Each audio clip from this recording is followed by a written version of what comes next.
And we're live. We're live. Yay!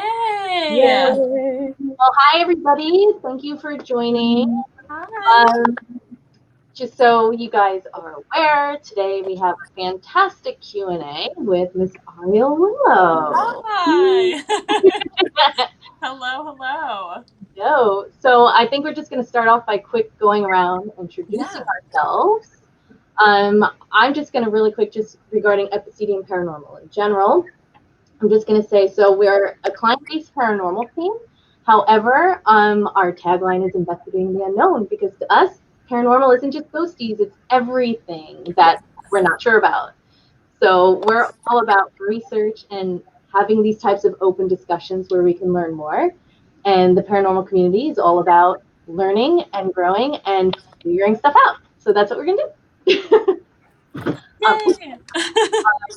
So just quick, really first, my name's Gail. I'm one of the founders of Epicedium, and yeah, that's about it for me. I'm Brittany. As you know, I've been speaking to you through email. I'm a founder as well, and I'm the research manager and head of social media.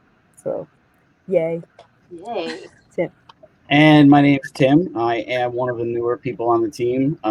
This is not my first team, but Gail and Ron and Brittany, I believe you as well. We all had worked for a previous team, not at the same time, but we come from similar background there. And when Epicedium came together, it was like the perfect fit. And I love these guys, and I'm happy to be here, man.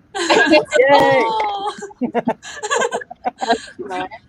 My name is Ariel Willow, and I am a YouTuber and spiritual lifestyle coach on TikTok and YouTube.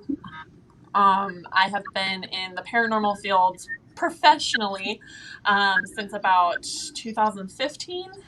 So I've been with a group since then, but I've also done investigations on my own and just been able to see spirit and interact with it since I was a little girl. So it's just something that has suddenly become the focus of my life, which is great.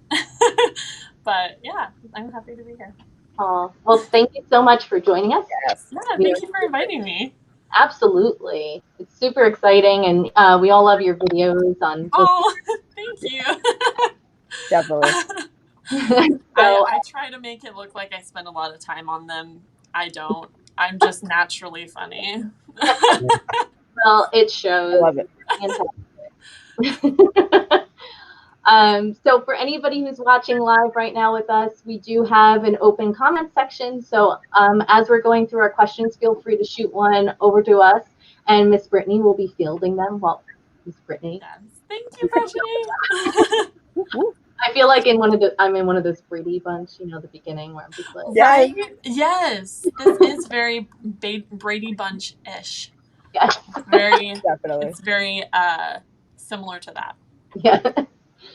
So if for anyone who can't watch live, we are going to be recording this interview, and we will be sharing the link on all of our social media platforms. Yes. So don't worry if you're missing out, because you'll be able to catch later and get some really cool information and feedback from all of us. Yeah. Hello. Yes, someone's already saying hi. Hello. Okay, so just in general, we're going to be talking about not just ghosty paranormal, but all kinds of paranormal, or really just anything of the unknown, which from if anyone has watched Ariel's videos, you can tell she has the full gamut of everything, including aliens. We'll leave that out.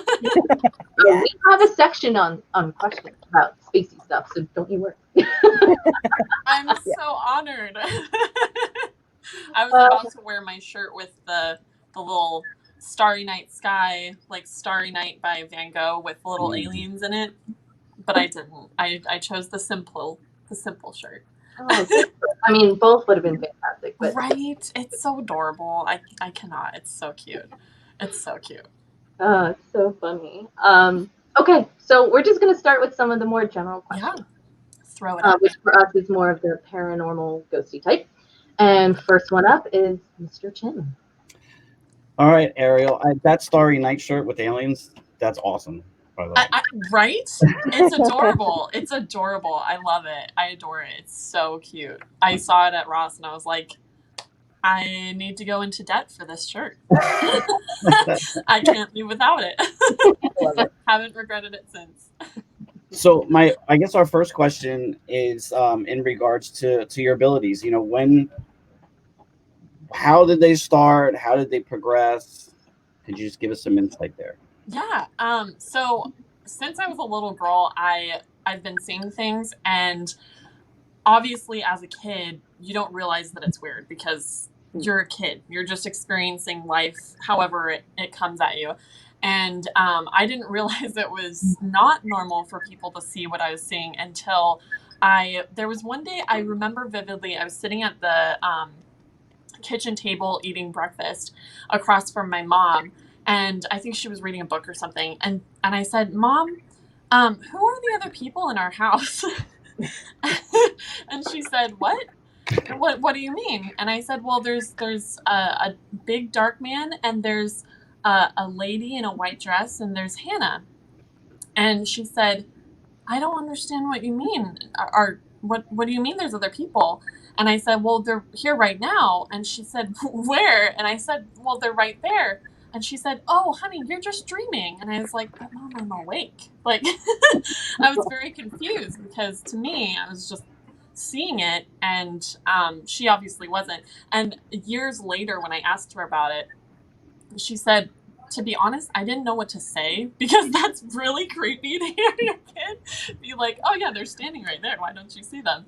Right. But what was really interesting to me is that throughout my life, I had had all of these experiences, including seeing a family member after they had died. The day that they passed away, I saw them with what I know now was Archangel Azrael, the angel of death. And I didn't realize it at the time that I was seeing them after they had passed, because I just saw them in the room and I was like, "Oh, hey, how you doing?" And then I realized later that they had passed, and I just was having all these experiences, and I didn't realize that it wasn't just me. Like, my sister actually experienced the same things, and years later, like maybe two years ago, we came together and she was like, "You know what? The day that our loved one passed, do you remember anything weird?" And I was like, "Weird? How so?" And she was like, "Well, I just remember seeing them standing there." And I was like, "Yeah." And they were like, "With a man?" And I said, "In a dark suit with dark hair." And she said, "Yeah." And I was like, "Yeah, yeah." We saw that. But it was all these little confirmations that happened later in my life to validate the experiences that I had growing up that I wouldn't have known about. That things like Hannah, the little ghost that was in the house growing up, she was always telling me about her father who was at the mines and he was coming home soon, and she didn't know when he was coming home, but she was waiting. And I was like, "What the heck? Like, we're in the middle of a cow field. Like, where's this mine?" And I didn't understand what she was talking about.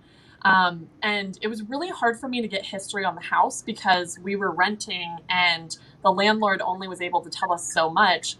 And my parents didn't really dig, and I was trying to find records on the local records on the house, and there was just really nothing. It was a really old house, and had come down in two parts. So the original part was a stable and ranch hand housing quarters, and then it was expanded on in the 50s to become like an actual house.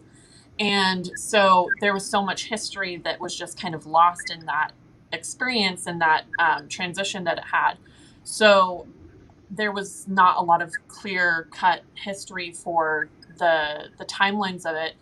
So I just kind of gave up trying to find any kind of confirmation for what I was experiencing until I think it was 3 years ago, maybe.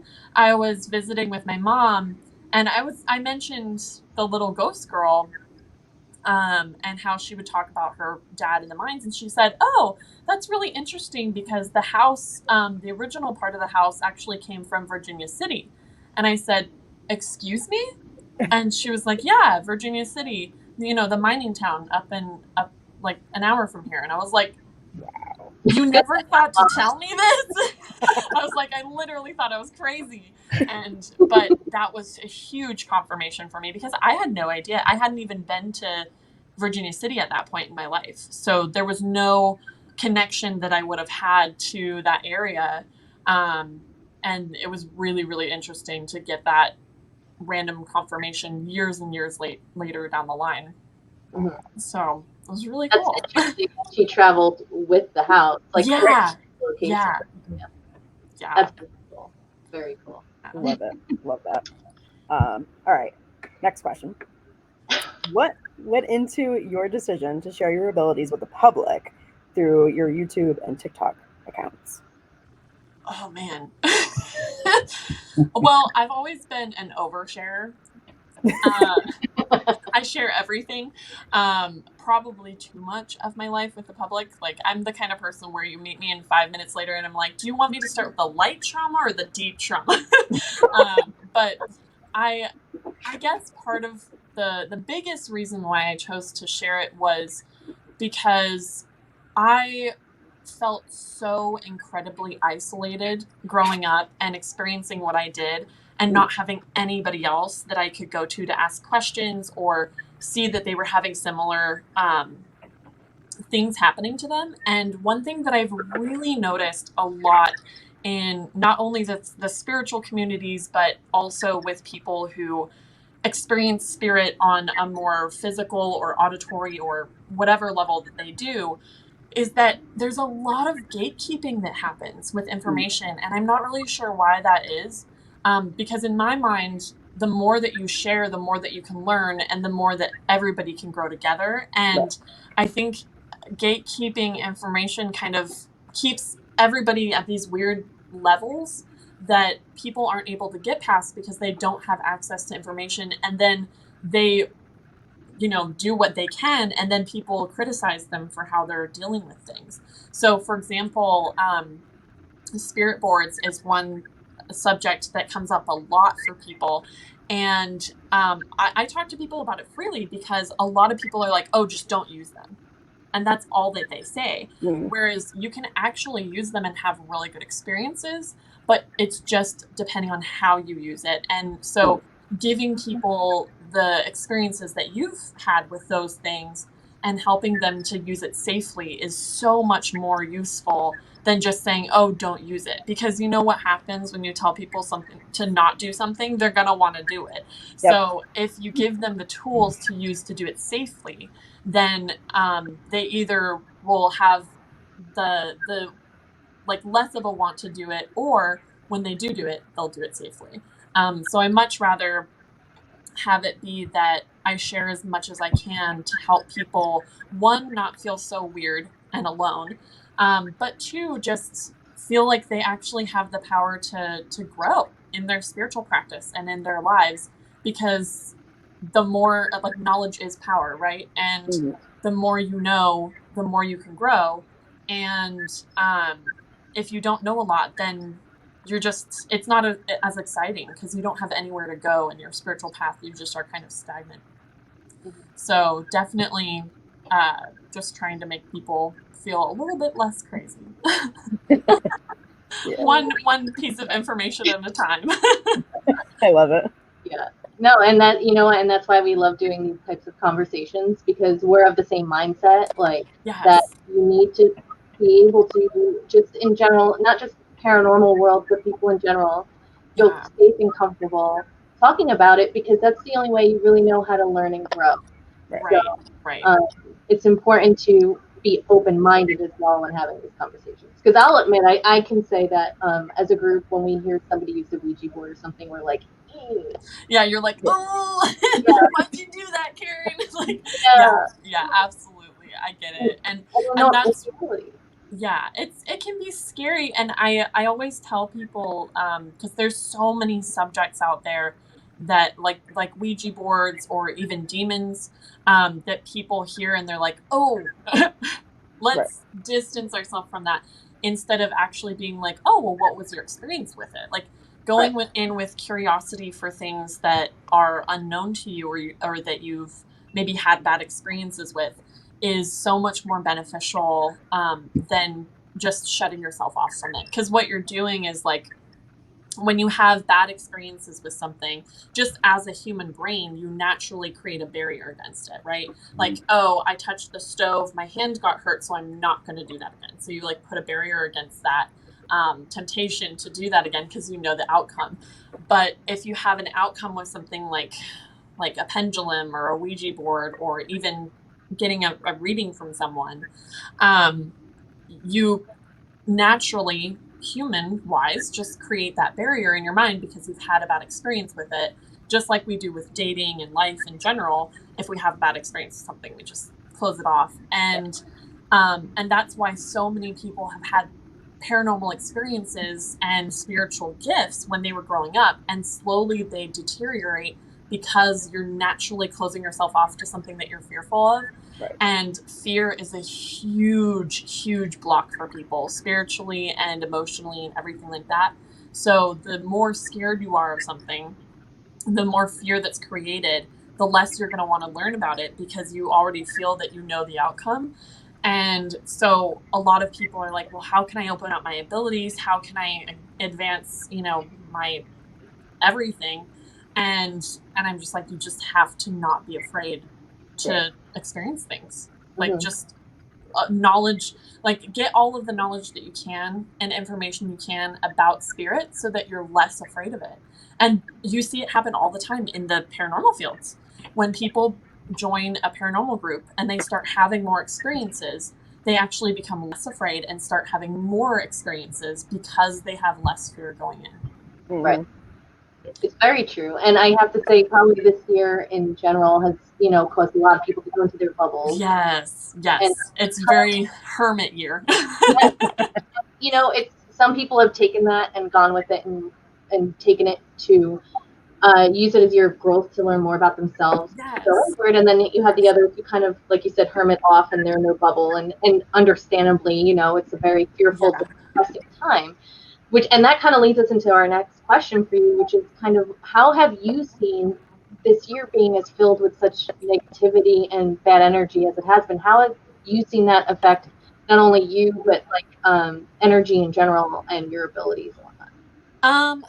Well, I feel like I think I've been dealing with so many things and experiences in my own personal life that have, one, I guess, helped me expand even more in my abilities because I needed to rely on spirit more this year than I think I've ever had in the past. But also just seeing how much support other people are getting. Because when I'm out in public, I can see people's guides and angels and spirit animals around them. And it's really funny because I don't think I've seen this many around people as constantly as I have this year. Like, spirit has really just put full force into people's lives without them really even noticing it. And like just earlier, I was at Starbucks and this lady was like swatting above her head, and she was like, and I just was seeing this like little light bulb over her head, and I was just like, okay, well, it's there. It's people are seeing more and experiencing more because they are in hermit mode, right? They're just kind of self-isolated, which makes you more aware of your environment. But it's been a lot more supportive of us, but I also think it's also been more present but more hands-off than it has before, because I honestly really think that as a society, having lockdowns, as annoying as it can be, has actually helped us grow a lot spiritually. So much. Like, like I said, people are in hermit mode, they're at home, they're experiencing a lot more paranormal experiences because they're at home more.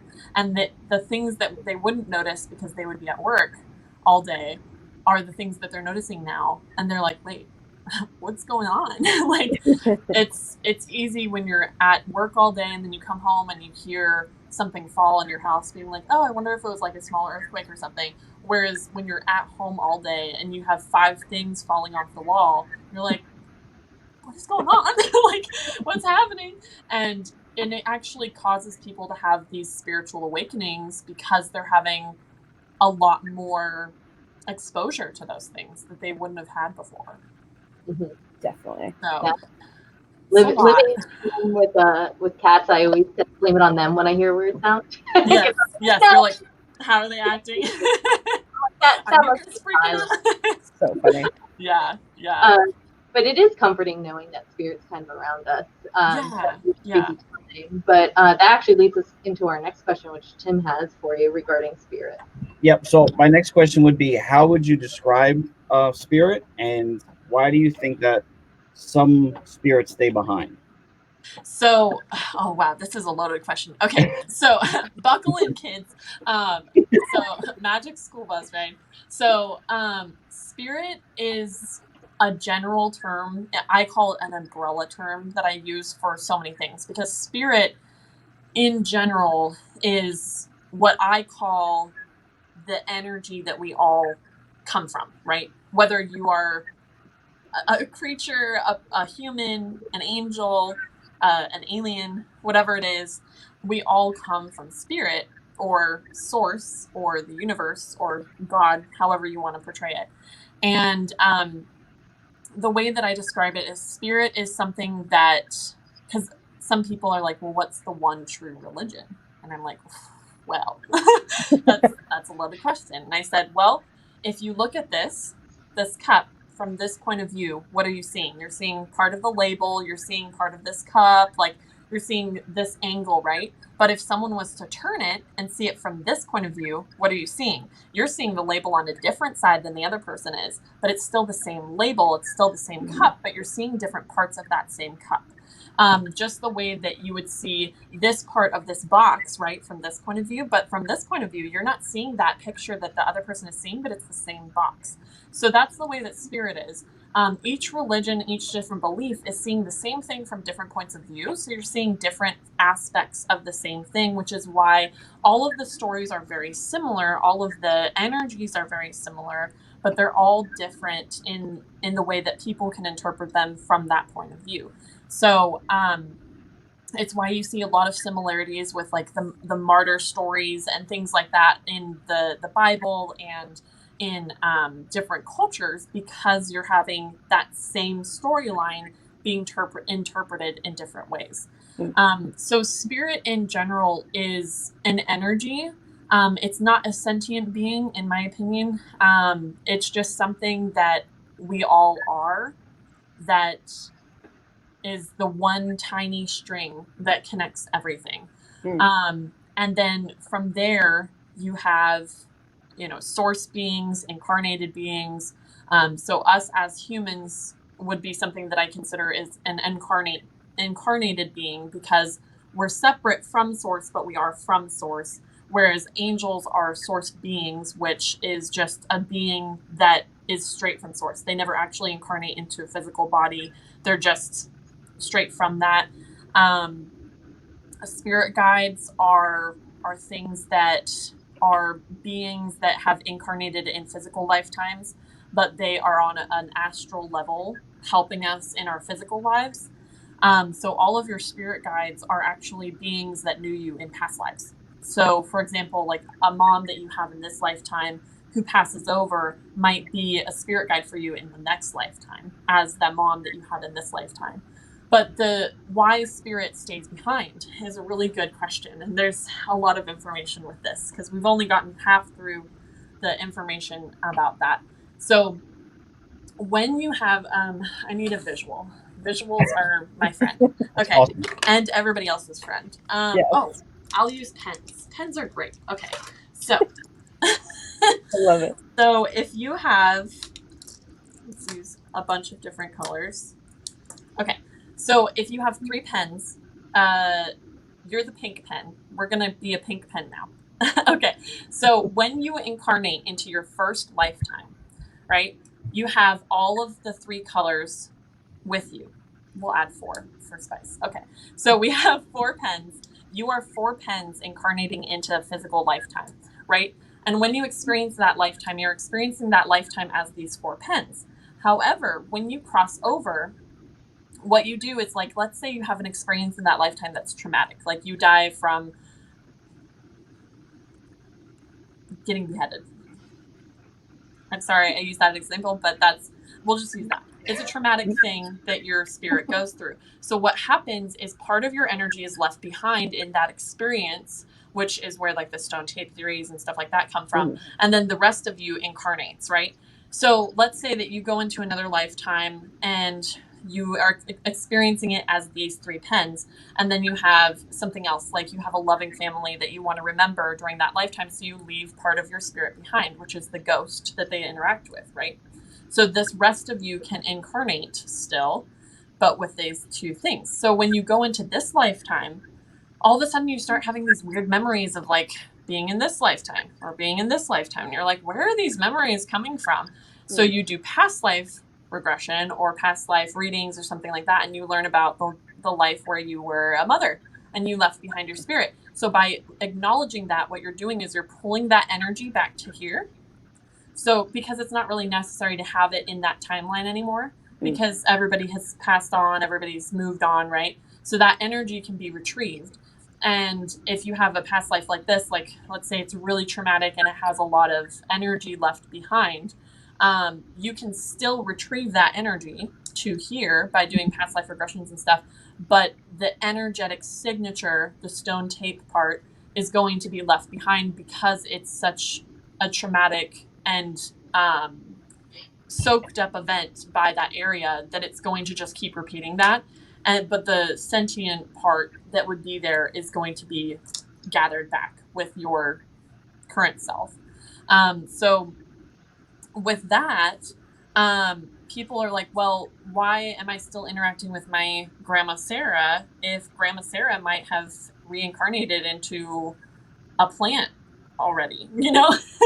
and the reason is because when we cross over, we can leave a part of our souls behind that is that person that we were from that lifetime that can interact with people. And it's more connected to like this part of us has incarnated into a new lifetime as a rose. We'll use that as an example. And then this part of you is the part you left behind, and this is your higher self. Your higher self is always going to be in the spirit realm. It never goes anywhere else. It never incarnates. So your current self is connected to your higher self, but it's also connected to this past self, which is why you can still interact and have interactions with a sentient being or spirit while that person has already incarnated. But it also depends on soul families, which is like a whole other thing. It's like all of these little rabbit trails. But yeah, I don't know if that answers your question. But that was a fantastic answer, and I love the visuals because that does help you. It helps me so much. I use metaphors all the time, and visuals really are helpful because some people just I'm a visual learner. Like if you try to tell me something, I'm just like, okay, wait, what? Grandma Sarah, what? Whereas like if you see, different visual representations, it makes it so much easier to understand. So it's very much about metaphors and visual presentations of something. And this is actually the first time I've ever heard it explained where, you're only leaving a piece behind, so there's, I hear about these hauntings and, there's times when they're, I feel bad. I'm like, oh, what, they can't cross over. I feel and that's now I know that they're still okay. Right. And that's a really common question that people have is like, oh, I'm getting messages from my family member and I'm worried that they're stuck. And to be honest, through my 29 years of living, I have only crossed over like 5 spirits. And all of the rest have just been visiting or have purposefully wanted to stay behind. And what happens, so this is so much information, but just hold with me, please. So when you when you die from your physical body and your spirit body separates from the physical body, like you don't need that thing anymore, then you're met with a spirit guide, an angel, your higher self, like whoever is there, the angel of death, Anubis, the Grim Reaper, whatever you believe in. and they meet you and they're like, hey, so you did, do you want to cross over, or what do you want to do? And so you have to give them an answer of like whether you want to cross over or not. And if you choose no, then this is when you go into like that limbo state. And I say that in quotations because you're not really in limbo. You can cross over whenever you want, but people spirits tend to stay in the limbo state because they're afraid of crossing over. Like if you have any fear about being judged for what you did in this lifetime, or if you've done something really bad like murder or something like that, where you're like, oh, I'm gonna be judged when I go over, so I'm just gonna stay right here where I know it's safe. Then there's a lot of spirits of bad people that have stayed behind and never actually crossed over because they don't want to deal with what's going to happen on the other side. But what they don't know is that when you get to the other side, you really don't care. You just don't care about it at all, because you don't experience emotions and feelings the same way that you would on a physical level in the spirit realm. In the spirit realm, you know exactly why you made the decisions that you made. You know exactly how the other people felt in the situations, in the decisions that you made. You know exactly what was happening with other people in your life at the time of your lifetime. And you know exactly what was going on with you emotionally, mentally, everything like that. So you essentially have this book opened up of all of the information that you would want in this lifetime to process what you're going through in this lifetime when you go over. So when you pass over, if you choose yes, that's when you cross over to the other side, because it's essentially just a sandwich on top of our reality. But that's when you actually go through the soul process where you're going through reviewal and things like that and doing all of those things. But that's where people can kind of get confused about like limbo and being stuck. But no spirit is actually stuck. It's just a matter of a decision of crossing over or knowing that they can. Because sometimes when they go to the limbo state, they don't realize that they can cross over. Which is why they say that they're stuck, because they don't know how to do that, and that's when you would cross a spirit over. But typically it's just because they decided to stay behind because they just want to mess with us. Okay. Yeah. I actually am loving your answers, because our next question was actually about crossing spirit. You kind of already addressed that. Well, there you go. So that was fantastic, because as a paranormal community, you know, we talk with different groups all the time, and we have kind of had that discussion where some groups believe in crossing spirit and some don't, because they're like, I'm not going to cross them because I don't know where I'm sending them. Yeah. Kind of Well, the good thing is that because spirit is all essentially the same thing, there's not really any wrong way to cross a spirit over. There are people, like I personally have crossed spirits over, but for the most part, I'm just like, hey, yo, Archangel Azrael, can you escort this person? Because I just don't feel like doing it. It takes a lot of energy. But because you gotta like open the other side is like really complicated. So I'm just like, here is this person. It's 2 a.m. I can't deal with it. You deal with it. You take the baby. But that's really as simple as it is. Like if you have a spirit that's in your home, and you are worried that it might be stuck or it might be, upset or something like that, you can always call an Archangel Azrael, Anubis, what's the other one? The Grim Reaper. You can always just call on spirit in general. Whatever your belief is that would be the person that you would believe that would cross people over, you can just call on them and ask them to cross that spirit over. But the other thing that I want to mention, which they're like, wait, so this is probably another question that you guys had. So with experiences where you're having trouble getting rid of something in your house or in your space, like you're cleansing, you're doing all the things, you're doing all the crystals, you're doing all the prayers, you had a priest come in and things are still happening and you're like, what the hell is going on? I has bad news. It's probably there for a reason. Because if there's something like angels, you can't cleanse out of a space. spirit guides, you also can't cleanse out of the space. Anything like you can clear out everything other than spirit guides and angels, and beings like that, because they just, you can't do it. But you can clean, like you can set parameters around your space or around your property that only let those things in and not any human spirits. But a lot of people wonder, like, well, I'm still having things fly off the shelves and I've done all this cleansing. Why is that? And I was like, have you ever tried asking why it's there? Because sometimes it's your spirit guide being like, listen, your house is about to burn down. I've tried throwing 5 books and you're still not getting out. And they're like, dang, I wonder why this keeps happening. And they don't think to ask, like, hey, is there a message you have for me? Like, is there something that you need to tell me? And sometimes it's our family members coming through and being like, listen, I have this really important message to let you know. Like, I just want to let you know that I'm okay. But by them knocking things over or closing doors, they're trying to get our attention, and they're not actually trying to scare us, but it scares us because we don't know what's going on. So that's why I actually always get really excited when people are having activity. And people are like, well, how do I get rid of it? And I'm like, no. How do you talk to it? Like, how do you interact with it? Like, this is such a paranormal investigator thing to do, is be like, oh yeah, let me get out my equipment. Like, let's do it. Whereas other people are like, no, I just wanted to leave.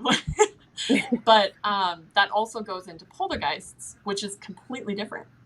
Poltergeists are actually commonly assumed to be spirits, and that's not what they are. They are actually energy that is created from suppressed trauma. And people don't realize that. It's and that's another reason why a lot of people who have cleansings and stuff like that are still having these things happen. And they're like, oh, I have a poltergeist. And I'm like, what have you not worked through? Like, is there trauma? Have you seen a therapist? Have you seen a psychiatrist? Because when you have trauma, like what happens when you have a very traumatic experience is your aura goes like this, like it expands really quickly. So like when you get scared, it expands like this really fast and it outputs a lot of energy. The same way that happens when you're angry or really happy and excited, which is why after those experiences, we feel really tired and really drained and really depleted. So when that happens, when you go through trauma, what you're doing is you're taking that energy that outputs and you're sucking it in, and then you're pushing it down and you're stuffing it into a suitcase. And that suitcase is eventually not going to be able to close. There's just going to be too much in there that's going to be stuffed away, and it's going to start leaking out. And when it starts leaking out, what's left is something that you can't personally take on. So your subconscious pushes it and categorizes it into a subcategory. And that subcategory actually becomes separate from your physical body and your energetic body and starts becoming this separate entity that takes on a life of its own, which then starts getting so powerful the more you do that it starts actually being able to move things and cause things to happen. And the only reason why it does that is to get your attention. And commonly what you'll see is that if people have poltergeist activity, it's around the time that they're teenagers or they're having these major transitions in their life, like maybe they've had a death recently, or they just got over cancer or things like that, where it's these emotional situations where they're suppressing all this thing, these feelings and these experiences. And then that poltergeist is created and starts causing chaos. And once they work through those things and address those things and address those feelings, then all of a sudden the activity just planes. Like it just is like, oh, well, now that we've worked on that, good. See ya when you have more trauma, like it's already just worked through. And right. So it's actually, well, it might be scarier than people think it is, but it's actually not as scary, in my opinion, when you know that, because it gives you a way of working through it and actually getting rid of it, instead of just trying to patch a bullet hole with a Band-Aid. Right. It's funny because everything you've brought up, it's kind of come full circle, like in terms of spirit, right. and all that. It literally boils down to our experiences and the energy we output from them. Mm-hmm. And, It's very common for people to see mental health as separate from spiritual experiences when it's so integrated. It's so integrated in each other. And I think it's silly when people are like, well, you're crazy, like you're schizophrenic. And I'm just like, but literally so much of this has to do with mental health and how we deal with our experiences and our energy and everything like that. And it really comes down to mindfulness. Like, what are we experiencing? What are we feeling? And how can we deal with those things so that we can address these problems before they come up? It's really interesting to see the correlation between the two. Yeah. And yeah, it's very commonly assumed that they're separate.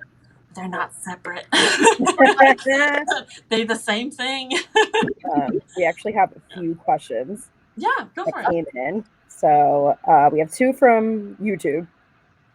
And the one was, what about learning to accept your gifts? Will that help you as well, along with not being scared? Yes. So, good question. I think, yeah, that is a really good question. People have such good questions. Like, it makes me actually so proud. Like, you guys are great. When you have an ability, I'm going to try to think of something that's pretty common. So clairsentient or clairsentience is clear feeling. It's different than clear empathy. So this is a common misconception. Clear empathy or being empathic is actually different than clairsentience or clear feeling.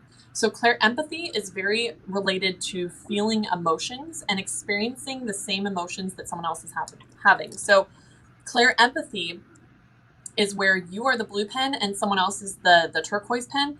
You are feeling those feelings that the turquoise pen is feeling at such a level that you basically become the turquoise pen while they're experiencing that. And it's very hard to separate that energy and experience your own feelings separate unless you bubble or like you protect yourself energetically. However, if you are clairsentient, you are the purple pen with a turquoise pen. The turquoise pen is feeling turquoise pen feelings, but the purple pen is able to feel what the turquoise pen is because purple is part of blue, right? It uses that color scheme, but it's able to recognize that is just separate. Like, you're able to feel feelings without feeling those feelings yourself. You're able to sense them. So it's sensing things and being aware of things, which clairsentience is actually feeling energy rather than experiencing it. So you can be clairsentient and empathic at the same time, but they're 2 separate things. And so when you have something like clairaudience, which is clear hearing, it's really common for people to be like, I'm hearing voices in my head, I'm crazy. Like that's just it. And I do want to mention, like, if you're hearing voices that are encouraging you to hurt yourself or others, I do strongly urge you to like see a therapist, talk to a doctor, just because I want you guys to be safe. Like, it's nothing where I'm just like, oh, don't care about seeing a doctor. Like, I'm all for talking to therapists and trying to get a diagnosis if there's something mentally health related to that. But if you haven't had them ask you to do anything destructive or hurting yourself or others, what are the voices saying? Like, are they instructing you like, hey, walk on the left side of the street, and then you do that, and then a car drives up on the sidewalk on the other side? Or maybe you are in a store and you hear a voice say, oh, let this person go ahead of you, and you let them go ahead of you, and then that person like is able to meet an appointment that they were going to be late for otherwise. So it's different things where they're actually helping you to do things in your life and helping you to be a better person and helping you to better your own life by listening to that. And that can be scary because our society really strongly urges us to not listen to our intuition. Like, it's very much about like numbing ourselves to just experience life on a very numb level rather than actually listening to our instincts and our feelings. And that's why so many people have regrets, because they are going through a situation and they're like, I knew it was wrong. I knew it was bad. I knew it was a bad situation, but I didn't get out when I heard that, when I felt that. And so by following your intuition and following the gut instincts that you have, because that is intuition, you're literally listening to your abilities. And the more you listen and try to understand and hear your abilities, the stronger they're going to get. Because what you're doing is instilling a habit. You're being more mindful. Mindfulness practices in general, which is why so many people recommend meditation to help you expand your abilities. And it's not because, meditation helps us get in contact with spirit. That's part of it. But really what it is understanding your basic soul level and your basic feelings so strongly that when something is different, then you're able to tell right away. And that's what meditation does. It's a mindfulness practice. It's used in CBT all the time, cognitive behavioral therapy. And cognitive behavioral therapy is literally just mindfulness. It's just about understanding how you're feeling, why you're feeling that, and what's going on that could be causing that, so that when you do feel separate feelings, you're like, oh, where is this coming from? And you're able to investigate it without being like, oh, I don't know why I'm feeling that. I'm just going to push it away because it must be wrong. And so I would like anybody who wants to expand on their gifts and get more familiar with their gifts as well as expand them, just start doing mindfulness practices. I know it seems silly and kind of tedious and time consuming because it doesn't feel like you're directly going to the goal, but it is the bubble outside of expanding your abilities. Like you have to get through that bubble and be more mindful about what's going on in your everyday than before you can even get to the inside of that bubble.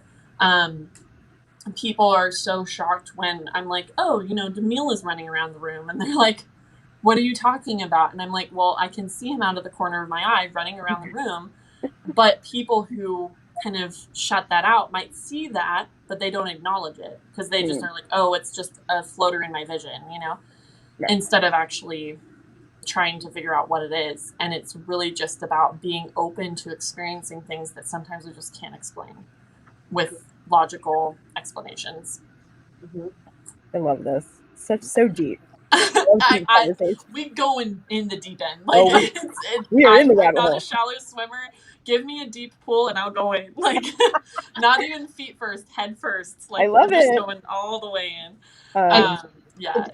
Some of these are already addressing some of the questions that we have, which is fantastic.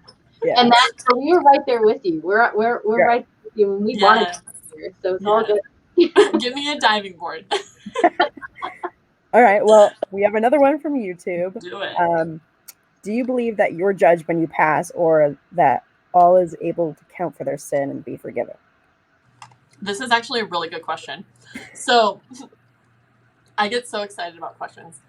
All right. So I imagine this person is asking this because either they've done something in their life that they regret, or they've had something done to them that they wish that person will get judgment for. No judgment.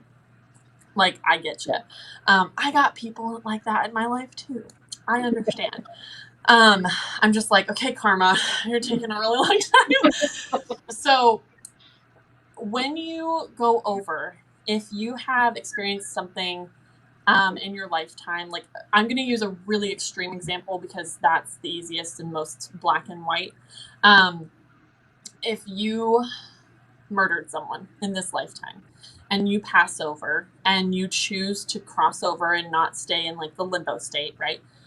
What's going to happen is you're going to be met with your spirit guides and angels and everything like that. And keep in mind, again, referencing to what we talked about earlier, when you go to the other side, you experience things and emotions and human things in a very different way. You're able to know what those emotions are, but you're not feeling them on a physical level. So you're able to see them and separate them from your body in a third person view. So the guilt that you feel, or the guilt that they feel, is actually taken away from them. And as a soul, they're able to see what they did and say, okay, I see that I did that. Obviously, it was wrong.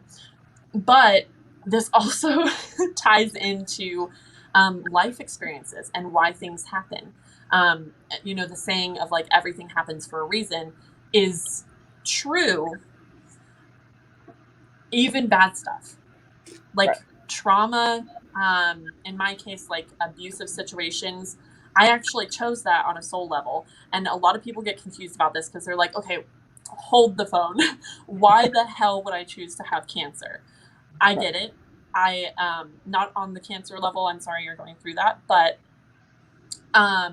in the way that if you hadn't got that cancer, if you hadn't gone through that experience, if you hadn't had a loved one that was murdered, if you hadn't had the car accident that took your leg, if you hadn't had someone shot and killed, would you be the same person that you are today without that experience happening?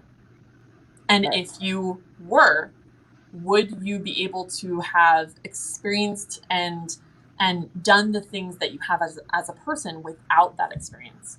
There's people who lose a loved one to cancer and they start cancer fundraisers to help raise money to find a cure for cancer. There's people who lose a loved one from a gunshot who press for better charges in courts, which cause other people to get justice that they wouldn't have gotten if they didn't have that in place. There are people who have lost their legs in battle or in a car accident. And by losing that, they've gained confidence in themselves because they've gone through a hard situation that they've overcome. Or maybe they're more open to mental health issues because they've dealt with a lot of that from that experience that helps them become more understanding to other people who are going through the same experience. So there's so many reasons why things happen, and people are very eager to focus on one little aspect of it when you really have to look at the big picture of like how things have really caused us to be who we are today. And I wouldn't be as open about trauma and everything that I experience if I hadn't experienced those things. And by experiencing those things, I am who I am today, and I'm more compassionate towards people who are experiencing those things and have experienced those things because I've gone through the same things. And so our experiences are not our own. They're everybody's. And it feels very singular, and it is in a way, but it also is so encompassing of everybody on the planet because everybody benefits or is affected by what happens to us personally. You see it with the global pandemic. Like, we are going to be different people that we weren't at the beginning of this pandemic from what we've learned, either from being in self-isolation or experiences that we had or losing loved ones. And it doesn't mean that everything that you go through that's hard is right, or that it's justified, or that it was okay for that to happen. And it's not about that. It's about how it changes us and how it causes us to be the people that we are today. So going back to what happens when they go over to the other side, if you have a murderer that goes to the other side, they do the review, and usually it takes longer than for regular souls that go through. Not regular, that was the bad word to use, but you know what I mean. The average soul goes through, and they see exactly what happened and why they made that decision and what was going on that caused them to make that decision. They also see what happened in that victim's life, as well as their family's life and everything like that. And then when they go into the next lifetime, they either have to experience something that affects them the same way that the victim was affected in that lifetime in their next lifetime, or they experience the same thing. So it's kind of like this vicious cycle, but a cycle that helps us all kind of even out the scores, essentially. So if they didn't get judgment in this lifetime, they'll get it in the next. I promise. Because spirit is really not about judgment. It's about learning. Right. And it's about like, what's a good word? It's just about like the gray areas. There's really no black and white with spirit. There's just gray and bad. You don't want to deal with that. Like, there's no good and bad. And that's why it makes me actually really sad when people are like, oh, well, if there's no bad, like the demons are bad. And I'm like, okay. Oh, that's a different subject. I was like, have you ever experienced one? And they're like, well, yeah, it was a bad experience. And I was like, are you sure it was a demon? And they're like, well, yeah, it used 3. And I was like, 3 itself is actually not a bad number. I was like, okay, what else? And they're like, well, it said 666. And I was like, do you know that 666 is actually a good number? It's actually like a lucky number. if you look it up in numerology, and they're like, well, okay, but it said like it cursed Jesus's name, and I'm like, do you say oh my God every day? Do you like they're just being honest with their feelings, and they're like, okay, well it's from the devil, and I'm like, what is the devil? And they're like, well, it's the leader of hell, and I'm like, what if hell didn't exist? And they're like, well, it's what wants us to pull away from God. And I'm like, okay, but what if God was the same as the devil? And they're like, Ariel, let me have my feelings. And I'm like, okay, but really, the devil is not an entity. It's actually society's way of having a moderator for what we do. It's literally society's consciousness. Like, that's our conscience. Our conscience is us having reasons why we shouldn't do something. And so in religion, commonly you'll see people say, well, the devil made me do something bad, or the devil is tempting me, when really it's actually our own vices and our own desires that are driving those things for us to do. And so the devil is something that we pin our consciousness on, because it's easier for us to just say it's something separate than actually admitting that we are experiencing something that we're struggling with. And so it's a way for us to kind of give, like, the devil is kind of our society's poltergeist in that way. Like, a lot of what we don't want to experience, we throw at that because we don't want to experience it. We don't want to have to deal with it. And so in my own spiritual practice, and I understand everybody's going to think differently, and that's totally fine. Like, I'm very open about people seeing things from a different point of view, and I actually encourage that because that's how we learn. Right. On a personal level, I believe that our goal and our purpose for being here is experiencing things and understanding as much as we can on a human level why that thing happened and what we can do to address it while we're here on a human level. So it's just something else we can work through in therapy. So it sounds like it's almost all boils down. It's like great. A self-awareness adventure is basically yes. it's all yes, boils down. essentially. Absolutely. Yeah, it's really, really interesting to see like how everything works together. It's a huge spider web. It's a huge spider web. Everything comes back to source and spirit in general. Yeah. Did you have any more questions for it? Yes. Oh Lord. She's like, yeah. Should I just sit silent and throw it out? I know, right? Well, wait. There's 4. Oh, I'm sorry, 3. One's a 2-parter. Okay. So these are from Facebook. Okay. And the next one is a poltergeist considered intelligent? Yes. So, because your consciousness and your energy is creating that being, your poltergeist is actually your subconscious.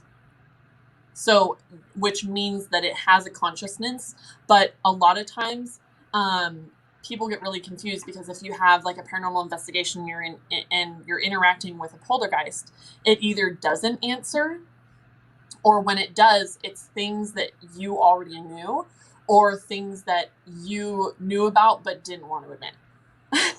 So when you have no answer from it, it's probably because the person dealing with things isn't aware of why that's there, or it might be like suppressed trauma that they don't know about, or if it's stuff that they do know about, it will be like you see it all the time on ghost hunting shows where people will be like, oh, this poltergeist said something about your dad, and they're like, oh shit. And they're like, actually, yeah, and that makes sense. And then they go into this whole thing about this history, right? And so yeah, I would say that it is sentient in a way. Yeah, absolutely. So interesting. Oh my god. For shizzle. For show. Okay. What about places that are known for that activity for many years? So I don't remember what we were talking about Yeah. So, I would imagine what they're talking about is like stone tape theory. Yeah. So this is actually separate from poltergeists. So poltergeists are people's subconscious incarnate, right?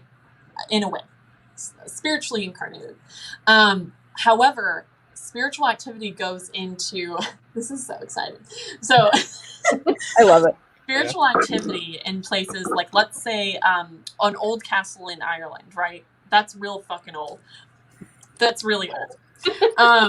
You can just beep that out. I'm so sorry. I curse like a sailor. This is really hard for me. So you go to an old castle in Ireland and you are experiencing crazy activity from spirits who have been there forever, right? The reason why that happens is because when you are, this is so exciting for me to talk about. So when you're a spirit left behind, let's say that this is your past self left behind, okay? You need to have continuous energy in order to survive, because energy needs to have some sort of source. So that's why they drain batteries. That's why they drain people's energy. That's why things like that happen in paranormal experiences for them to manifest. Because as paranormal investigators, we know that they need energy to cause those things to happen. However, when they have situations where they can gather as much energy as they can, they're going to scare you, because you know what happens? Your aura goes boom, and they're able to take up all that energy that happens, which is why they'll show up in scary forms, which is why they'll show up in forms that you know that you're afraid of. They'll show up in their death state, which is the way that they looked when they died, because it's scarier. And by making us feel those things, it's like this involuntary gift of energy to them that they can then take and use to survive on. So with places where you're not getting a lot of interaction, you'll eventually see the activity cease, because it's just, if someone isn't afraid of them or isn't loaning energy in some way, and if they don't figure out how to take energy from our electronics now, then they just fade away and they just cease to exist. So it's a lot. It's a lot of information. This is the encyclopedia of Q&As. Yeah, right. Okay, and the next one is actually a two-parter. Okay. Slightly. So this is from Tammy, and she's saying her son is now 7, but has been able to see and hear spirits since he was old enough to talk, and it scares her, even though she knows not to be after watching you. So what does she say to him while it's happening? And that he says he hears it in his head and it freaks her out. And she essentially wants to know, why are they communicating with him? This is so exciting. Okay, so so I get really excited about this because our children are the next generation, and the way that they experience spirit is going to be so different than how we experience spirit, because our society is so much more open to this, and it makes me so excited. So your son is experiencing spirit because it sounds like he's clairaudient and clairvoyant, which means he can clearly hear and clearly see them, which is actually really cool. Congrats, you made a great kid.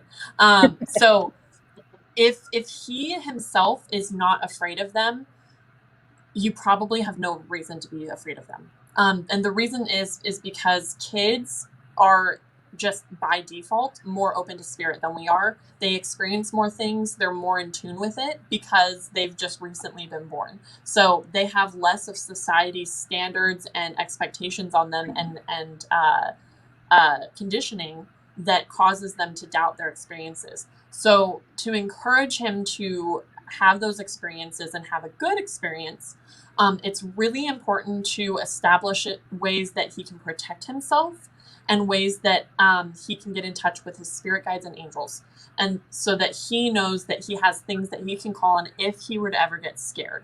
And by doing that, and by giving him those tools, he's seeing that you're not afraid of it. Because if he sees that you're afraid of it, it's like having a dog see that you're afraid. They're going to be afraid, because they're like, wait, what's happening? Like, wait, why do I need to be afraid of this? Right. Because suddenly we're afraid.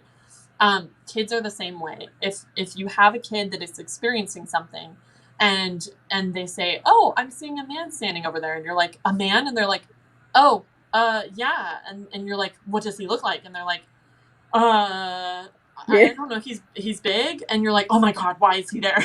And then they start getting freaked out because you're freaked out. So if when your child brings up something that they're experiencing, all you have to do is say, "Oh, really? That's really interesting. Can you tell me more about it?" They're like, "Well, he's big and he looks like this," and you're like, "Oh, he has lots of eyes? Why do you think he has lots of eyes?" And they're like, "Well, it kind of looks like a spider face." And you're like, "Oh, that seems a little bit concerning. Do you feel concerned?" And they're like, "Oh, a little bit." And you're like, "You know what? I think that's good. If you don't feel concerned with them, are they saying anything mean?" And you're like, "Well, no, they haven't said anything mean." You're like, "Okay, well, do you want to ask them why they're here? What they want? Maybe they want to play." And you're like, "Okay." So then they're asking these questions and you're putting them in the driver's seat while being the passenger. And that's so important. Please give your kids independence with talking to spirit. Don't try to intervene, because what they're going to do is they're going to rely on you when they're scared instead of actually using their own tools to interact with spirit. And if you're more shut down than they are, then they are literally interacting with a brick wall to get to spirit, and they're still having these experiences without knowing how to protect themselves. So what you can do is, if they do get scared, if they're in a situation where they're like, "Mom, there's this really scary man showing up and I don't know what to do," what you say is, "Oh, you know what? You have friends. You have really cool friends and that can take him away. Do you want to call on them?" They're like, "Yeah, actually, I really do." So you can give them examples, like Archangel Michael is a really common one. If you believe in Jesus, you can say you can call on Jesus. If you believe in something else, you can use your ancestors, like you can ask, your grandma to come in or something like that. And what they can do is they can get familiar with calling on their beings around them, whether that's spirit guides, angels, spirit animals even. They can call on them to protect them so that they know that they are able to do that and protect themselves individually, rather than relying on you to do it for them.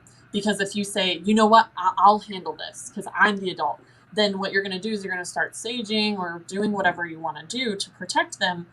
But that being is still interacting with them because they're there for the kid, not for you.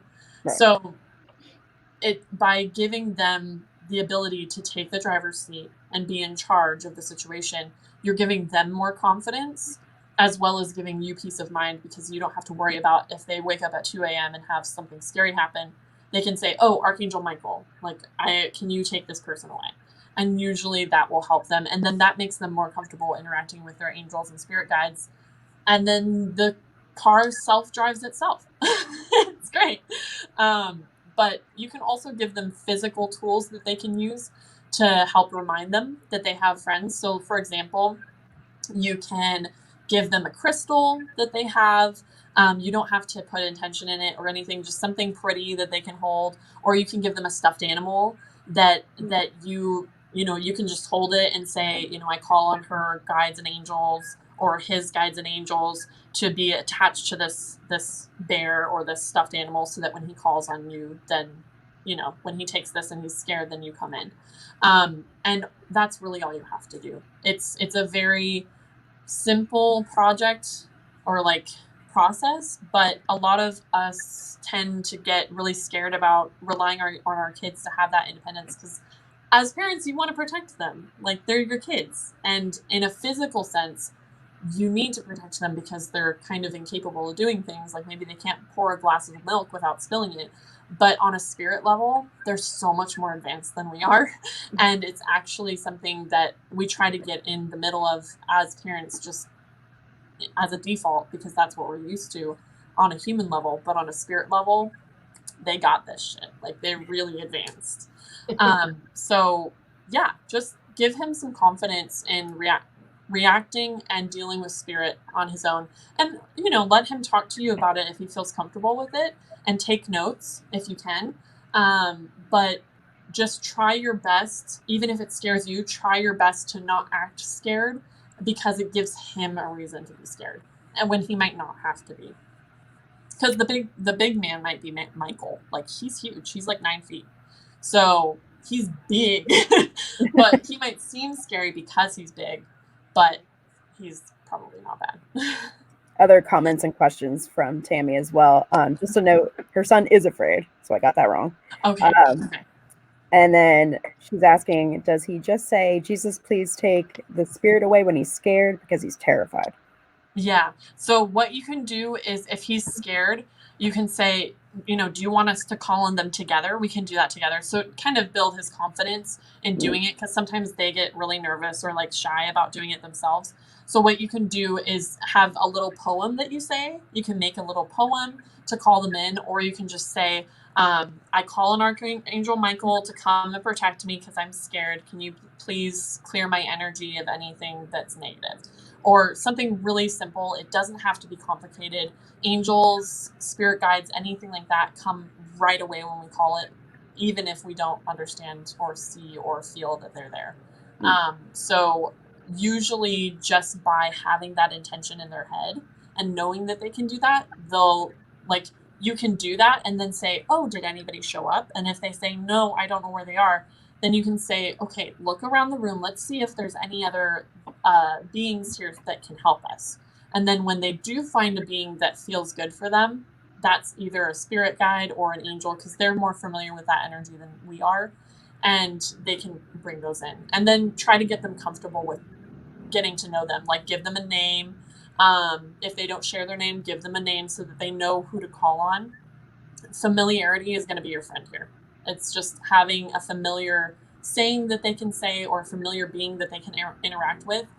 And it might be that when they have a familiar being, they're interacting with it a lot more. Like that invisible or imaginary friend interaction where they're like starting to color with the beings and starting to play with the beings. And that's okay, because as long as they're positive and aren't trying to scare your child, it's usually just a spirit guide or an angel.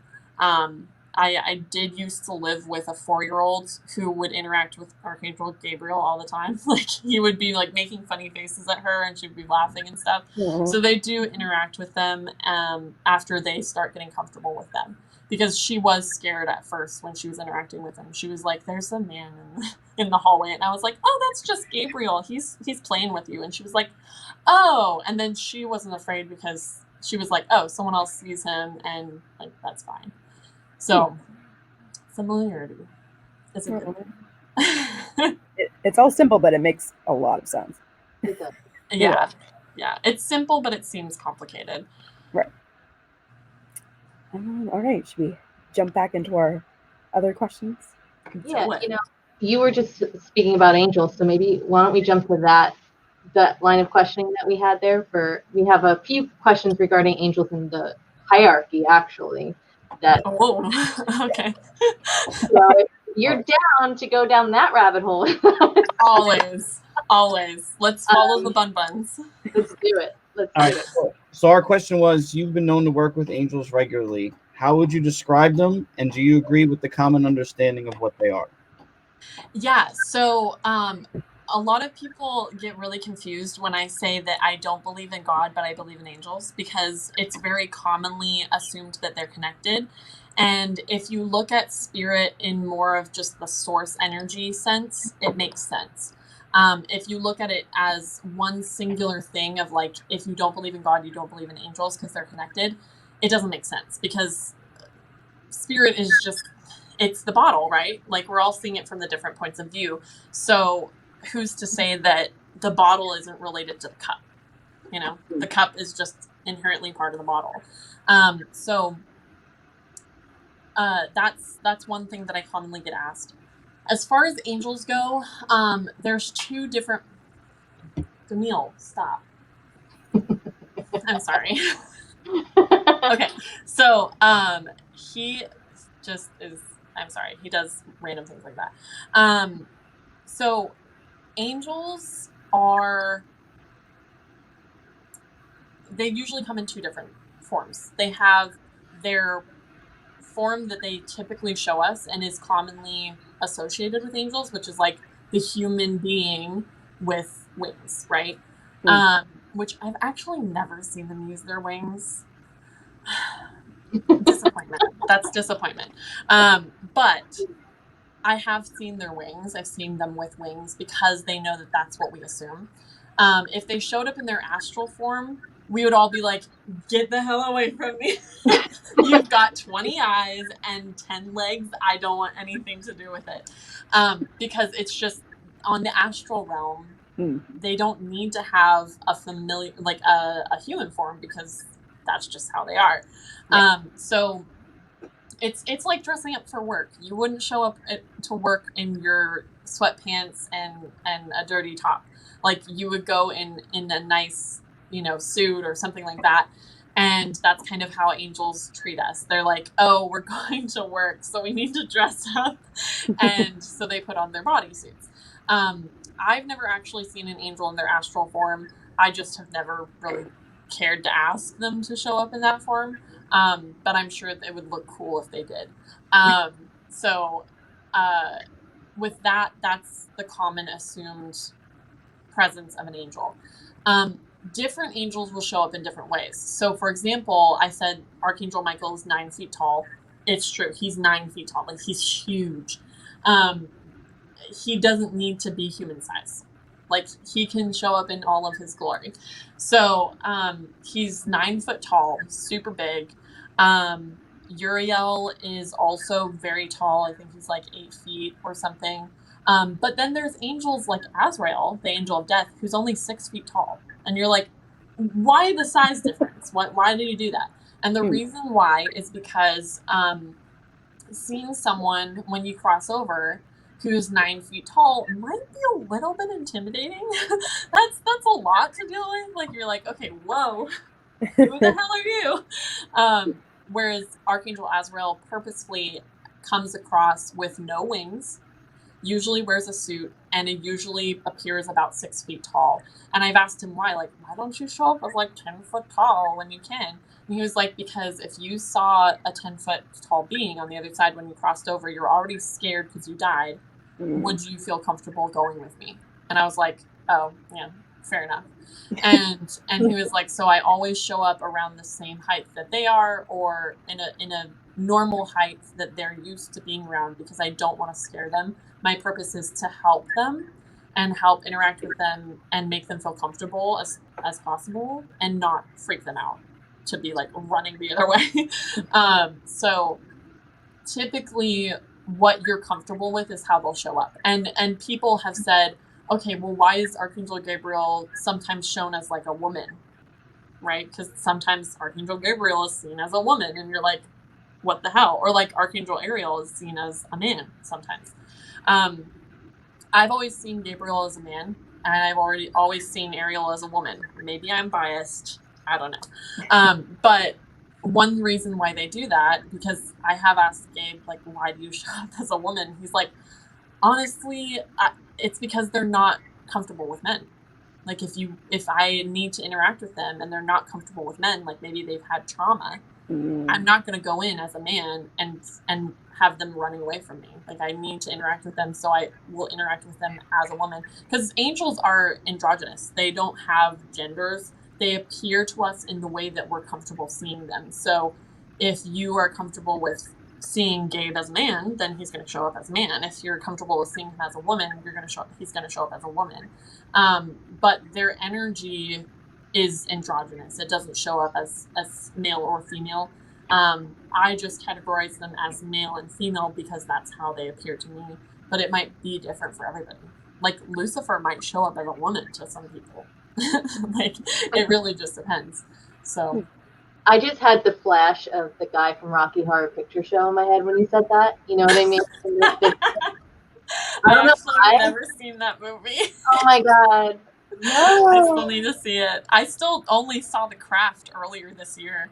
Like, I know. I was like kind of disappointed in myself. I was like, dang, it took me so long to watch this.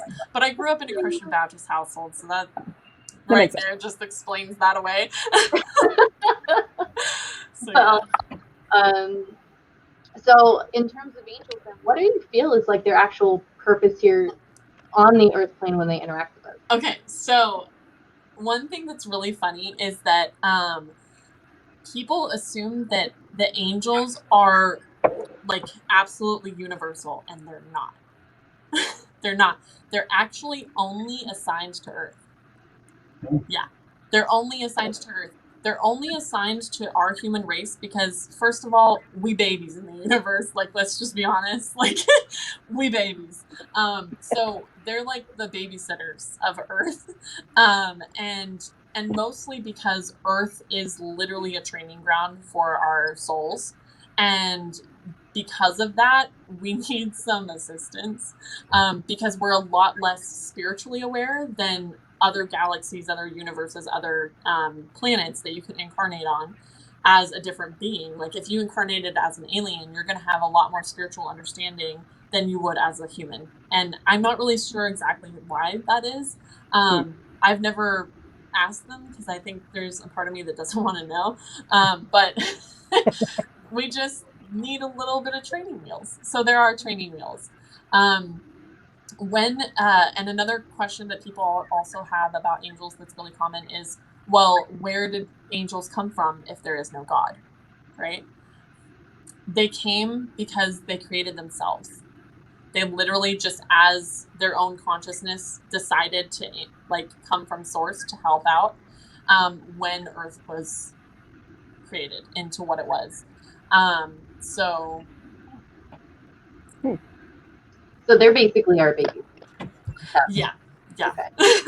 Yeah, 100%. We're basically in a big kindergarten. Like this, we're just the little toddlers running around in the universe, and people are like, "Oh, you're going to Earth? Good luck." Like, be careful for the baby gates. Like, we just, yeah. And in terms of like spiritual advancements and everything like that, I think that's why when we interact with spirit and when we interact with aliens, they're so patient with us. They're so like, oh, you have questions about that? Of course. Like, how would a kindergarten teacher interact? Oh, you're feeling feelings? Of course, tell me about it. Like they're very understanding because they're just like, oh, these people don't even know. Like, we need to actually be kind of like understanding. I have had a couple spirits just be like, oh my God. Just like, oh my God, why are you asking that question again? But most of the time they're really understanding. So yeah, they're basically just our babies. So they're just there to help us out. On that note, for those that are interested in communicating or working with the angels, like what techniques would you recommend? Yo, Archangel Michael, you there? Literally, it's actually really that simple.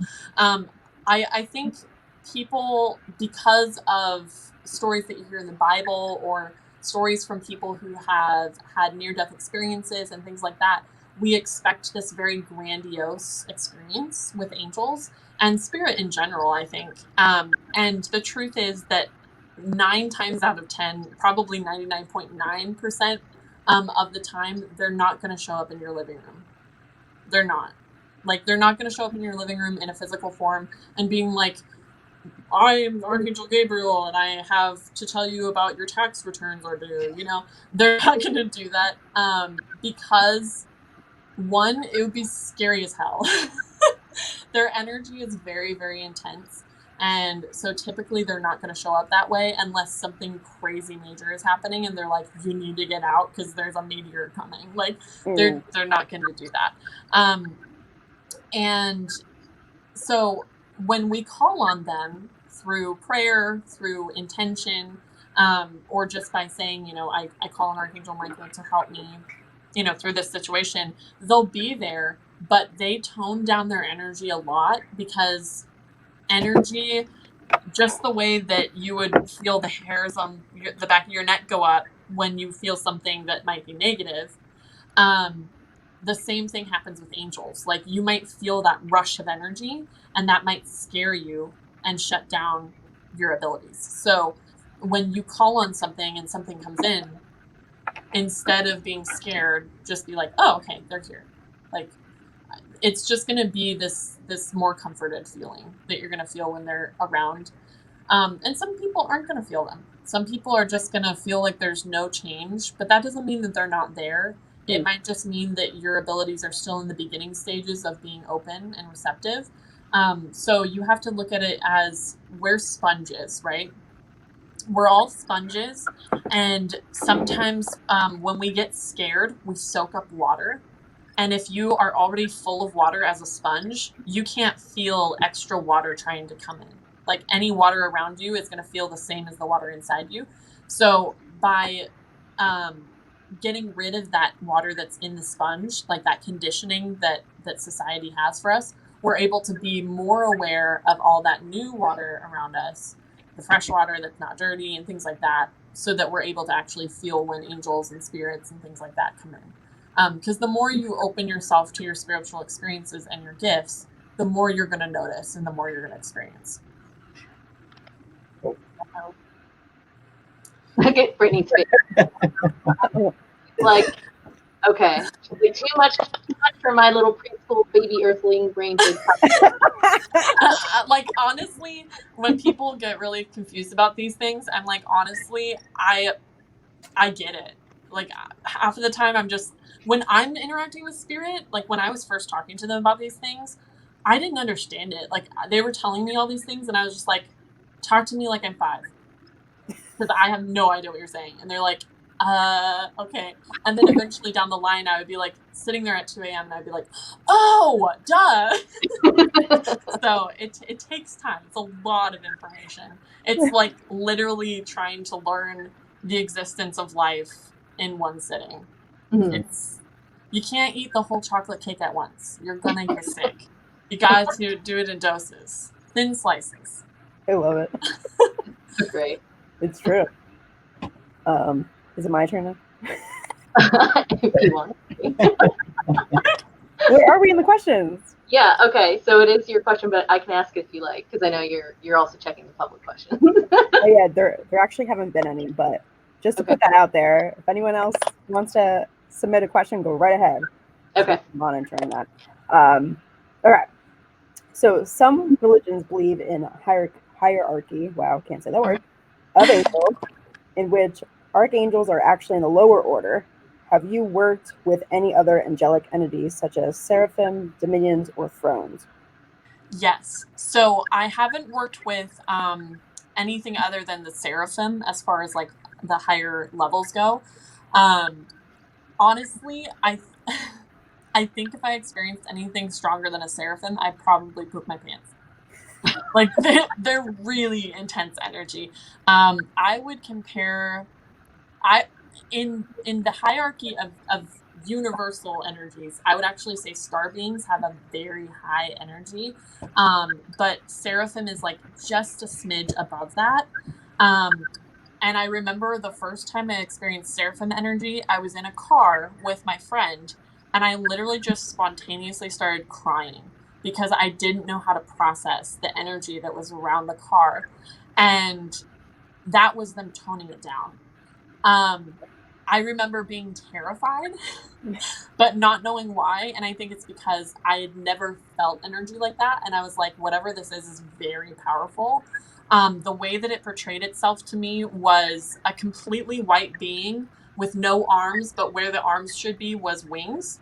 And she had 3 eyes and then just like a mouth and then like a very simple like form of like a humanistic form.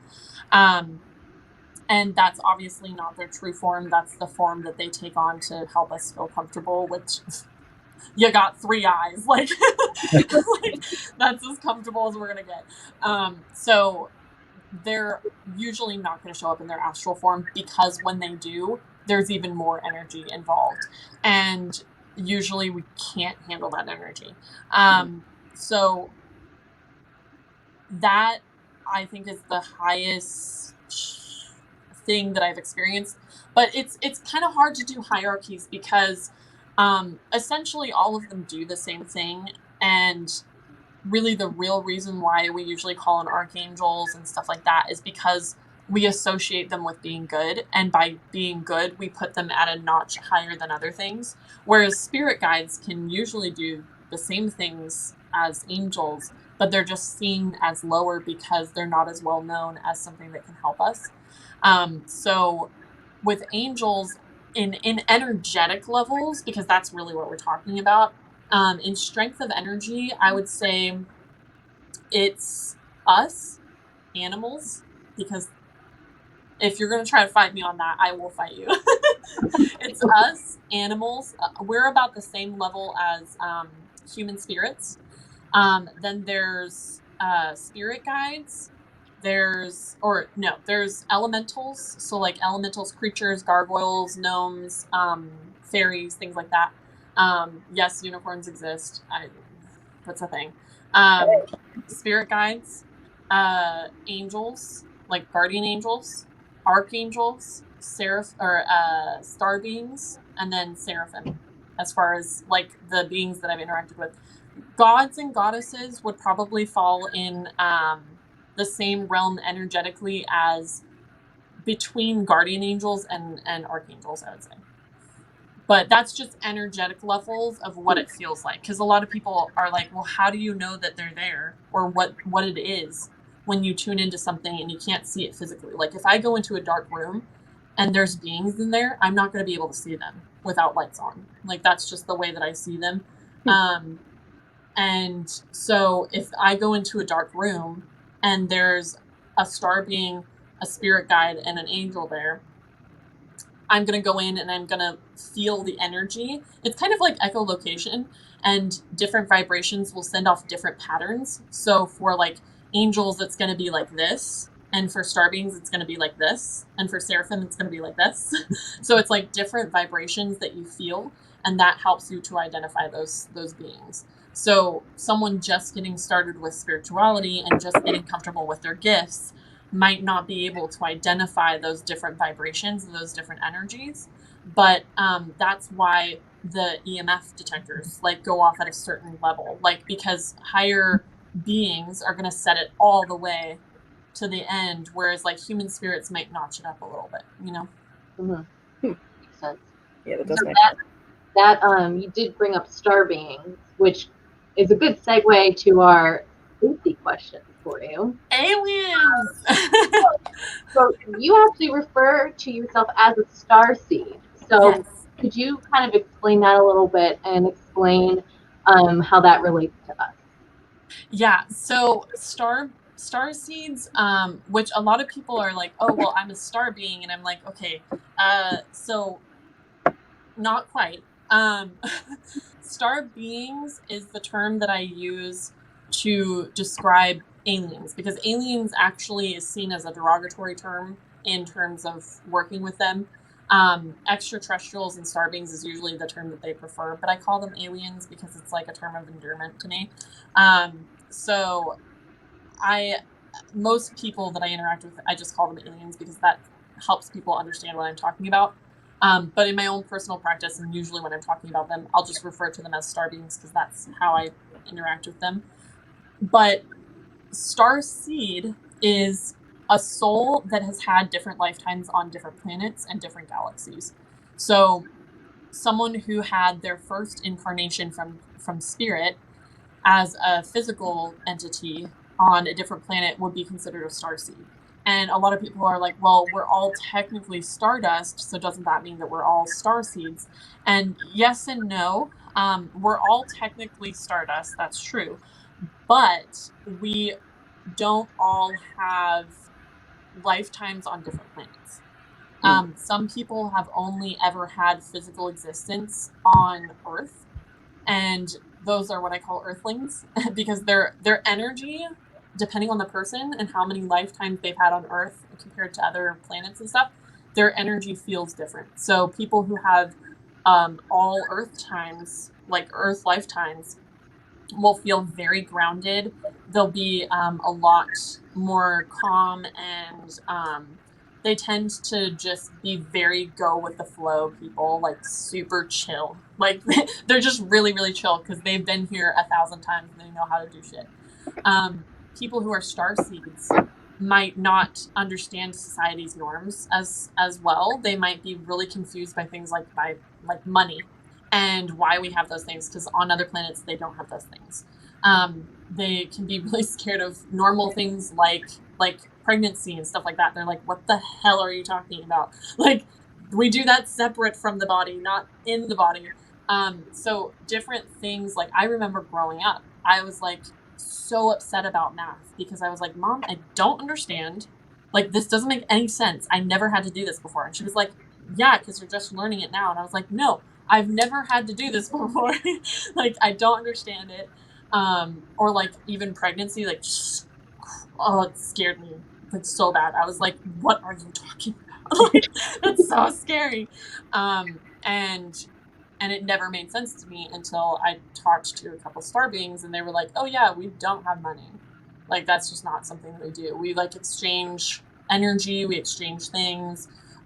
We just have like an energy understanding system that we use. Or they use pods to grow things instead of other things.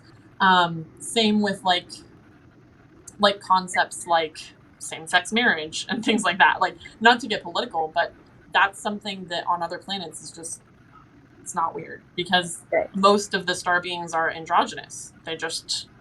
There is no gender, or there is no he or she. And usually the reason why I categorize it as he or she is because my human understanding, that's the way I categorize it. So there's certain characteristics that will let someone know that they're a starseed, and one of the major ones is that you don't feel like this is your home at all. Like, when you look at the stars, when you look at the galaxies, you feel super, super homesick. You feel really disassociative with being on Earth. Like, it doesn't feel like this is real. It doesn't feel like you should be here. It feels like you should be somewhere else. As a kid, I was always getting homesick, and I would just walk outside at night, like in the moonlight, and just stare at the stars and get really, really sad because I was like, Mom, I'm not supposed to be here. Like, I don't understand. And she was like, well, yeah, you're here. And I was like, no, I'm at home, but I'm not home. Like, this is not my home. And I would get really, really upset about it.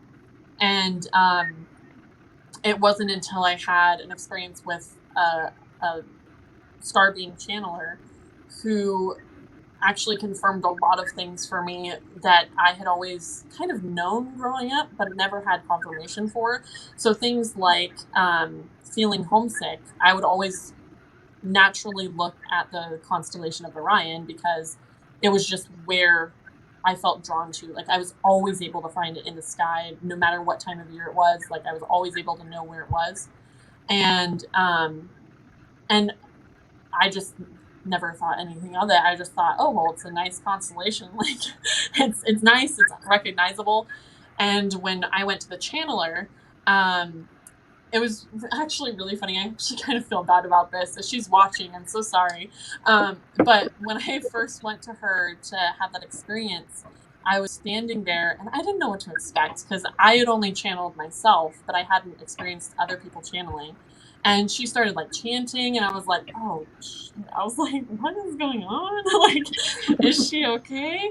And then all of a sudden it was just a different being there, and I just started sobbing because what it felt like was walking through the door to seeing people that you hadn't seen in forever. Like, it felt like I was in the room with family. And I started sobbing, and they were like, oh my God, you're here. And I was like, I'm here, blah, blah, blah. So I was like hugging her and or them, and like talking to them. And I was like, okay, don't influence anything. Like, I want to make sure that this is real, right?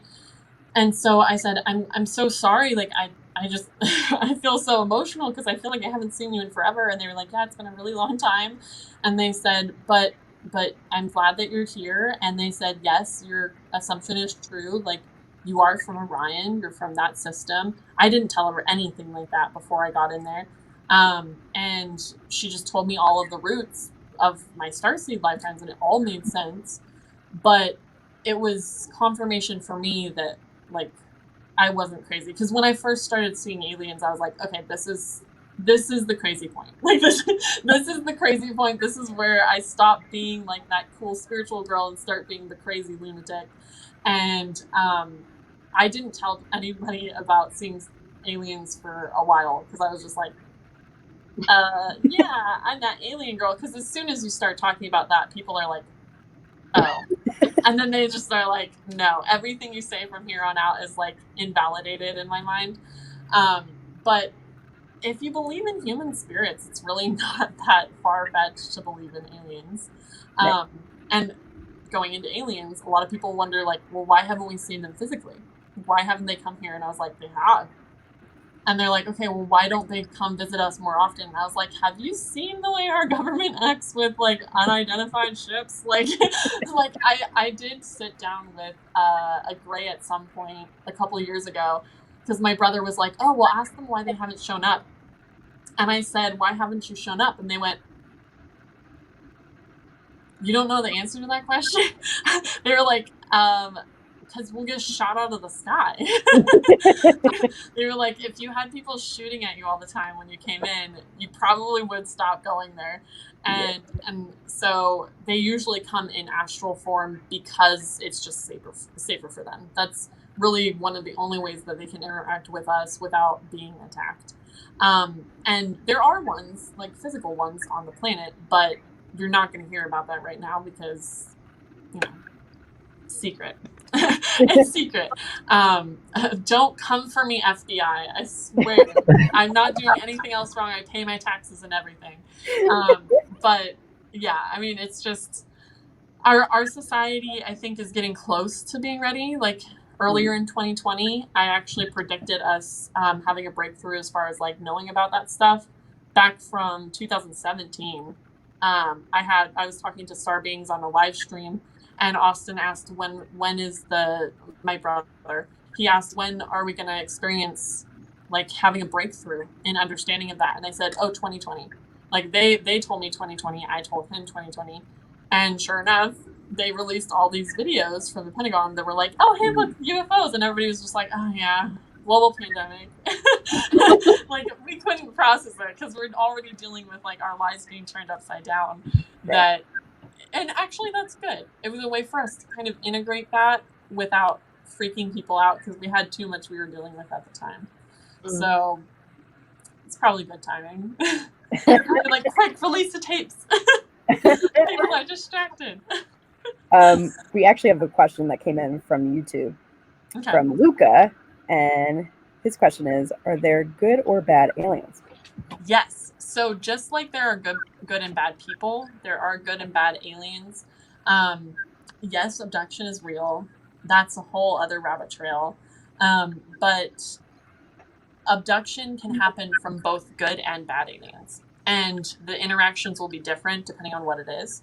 And good aliens are very much for helping us expand in our society, learn how to integrate tools and different techniques to help us advance as a spiritual race and as physical people. But the bad ones just really don't care about us. They just want to analyze us and kind of play with us like rats in a cage. Whereas the good ones are actually like I guess if I was seeing it in a certain way, if metaphorically, the bad ones are the scientists taking the mice and just poking and prodding at them and not really caring about how the mice feel about it. And the good ones are the scientists that have the mice in the cage, but they're going to treat them kindly. Like if they have to poke at us and stuff, they're like, I'm so sorry. Like, I just need to know a little bit more about your race, and I'm trying to like understand more. And they're very much about like not scaring us, which is why a lot of them don't show up to people. Spirit, if one thing is consistent across all boards, is spirit does not want to freak you out. Like, if they do, trust me, they feel real bad about it. Like, they're just like, I'm so sorry. Like, I was just trying to say hi, welcome home. Like, and I accidentally knocked over the candle. I'm so sorry. But they're usually really, they're actually really silly and sweet to interact with. But most of us are just like running the other way, and they're just like, oh. Bye, friend. So it makes me really sad, like when people are on social media sharing these videos and they're like, oh my god, what's happening? And I'm like, oh, look, the ghostie's trying to talk, like he's trying to interact, like say hello. And like there's this one girl on TikTok who has a ghost that like keeps trying to do her laundry and stuff. I saw that. And I'm just I saw that too. yes, I was like, that's so cute. That's so cute. And like he's helping. Like he's helping. But everybody in the comments is like, quick, sage your house. And I'm like, no. Because he's just trying to make a friend. So yeah, most times spirit is just trying to interact with us because maybe they're lonely. Like maybe they just want to watch Netflix with you. And chill. Yeah, Netflix and chill with the ghosties. 100%. I love it. Then for those people who kind of, sorry, Tim, do you have something? I was just gonna say you kind of answered my question that I was gonna ask about aliens, but if I may, I have a little slight audible I'd like to ask. Yeah. Just it's kind of twofold. Since you have some experience speaking to Greys and some alien, Starseeds. Yeah. Pyramids, alien, and also are a lot of. I've read a couple books that a lot of our technology that we have today was re-engineered from craft that had crashed on Earth. Is there any validity to that? Yeah, so a lot of the advancements that we've made in technology have been because the star beings that are on Earth have shared that with us. The pyramids, I think if I can remember correctly, because the last time I had them answer that was actually a couple of years ago, so my human memory is like right. So if I can remember correctly, they didn't help them build it, but they helped them engineer things that could help them build it. Because they were like, we want to help you build the Lincoln log house, but we don't want to do it for you. Like we want you to learn. But I did actually do a reading for someone recently that was actually really insightful for myself because she was part in a past life, part of a group of aliens that helped the Aztecs and the Egyptians to build their structures and create their societies.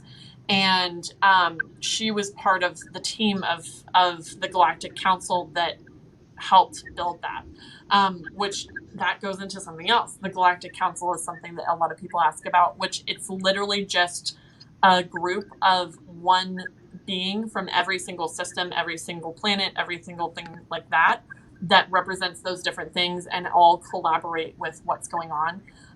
We don't have a human that represents us. We have Archangel Michael because he's the preschool teacher.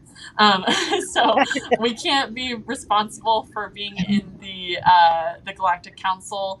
That's the reason why the angels kind of are the liaisons between us and the Galactic Council, because otherwise we probably would just be like, oh, I'm so sorry, I'm late for lunch. Like we can't show up. It's like the kid at the grown-up table. Right. And it's a big table. It's a huge table. But another thing is a lot of people assume that all aliens are the same. They are not the same. There's so many. There's green ones, there's gray ones, there's blue ones, there's feathered ones, there's white ones, there's purple ones, there's like all different species, and it also depends on where they're from. There's Iranians, there's Andromedans, there's Anunnakians, Greys, Avians, like there's so many different kinds. And it's I always tell people, if the reason why people assume that all aliens are bad is probably the same reason that people are racist, because it's essentially the same thing. Like if you think about it, like I'm not saying that everybody's racist, but just that if you think about star beings the same way that you think about humans, it just makes sense to just know that there's good ones and bad ones, and that there's different kinds, because not everybody on planet Earth looks the same. Like there's people who have darker skin, lighter skin, different bodies, things like that. And it's the same thing with star beings, is there's different types, different places that they're from, different things that they do, different ways that they deal with society, things like that. So all different. It's a completely different culture. It's really weird. Really weird. I love it. Yeah, it's kind of exciting. Like it makes me want to wear all the alien stuff. So we only have about 10 minutes left because Okay. I know. Dang, time flew by. I know. We love talking to you, and we still have so much to ask, but we're going to do a couple Gonna more. have to schedule another one. Hey. Let's do it. Let's do it. Absolutely. So just kind of change subject a little bit, just to hit a few more things. So you have brought up someone who I'm a huge fan of, and that is Demille. And It was so cute. So I'm going to try to do this for those who don't know who Demille is, who haven't seen your videos, but I'm going to share, I think, what I think is the right screen. And this, you guys see this? Wait, I think I have to I add don't it. see it yet. Shoot. Hold on. Oh. Okay, there we go. Yep. That's Demille. This is Demille. So cute. He's adorable. Adorable. He honestly does act like a little dog. A lot of people get really confused about Demille because they're like, he looks like Toothless. And I'm like, I didn't choose the way he looks. Like, he just showed up that way. But he actually came in originally during a spirit board session back in May or something. I remember I was still living in the van when he came through because I was like, I'm going to do spirit board session in the middle of this parking lot. I hope I don't get stopped by cops. And so we were on the live stream and I was doing the spirit board and a entity came through and I was like, oh, what's your name? And it said, spelled out Demille. And I was just seeing this little creature like move this planchette around the board. And I was like, guys, he's really cute. Like, he's adorable because he's only about this big.